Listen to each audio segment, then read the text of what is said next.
Mental హాస్పిటల్లో కొంతమందిని swimming పూల్కి తీసుకెళ్లారు వాటర్ థెరపీ ఇవ్వడానికి. తీసుకెళ్తూ ఉండగా ఒక అతను తప్పించుకొని పరిగెట్టుకుంటూ వచ్చి డీపర్ ఎండ్ ఆఫ్ ద పూల్లో దూకేశాడు.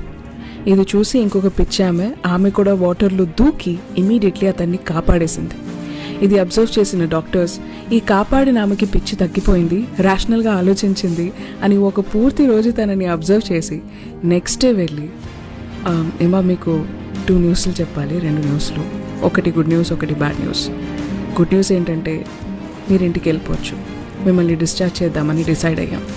నిన్న మీరు రేషనల్గా ఆలోచించి అతన్ని కాపాడారు కదా. బ్యాడ్ న్యూస్ ఏంటంటే మీరు కాపాడిన అతను ఈరోజు ఊరేసుకొని చనిపోయారు, ఐఎమ్ సారీ అని అన్నారు. దానికి ఆ పిచ్చామె లేదు అతనేమీ చచ్చిపోలేదు, నిన్న వాటర్లో పడి తడిసిపోయాడు కదా, డ్రై అవ్వాలని నేనే అలా కట్టాను అతన్ని, ఉరి కాదు అది, నేను ఇప్పుడు ఇంటికి వెళ్ళిపోవచ్చా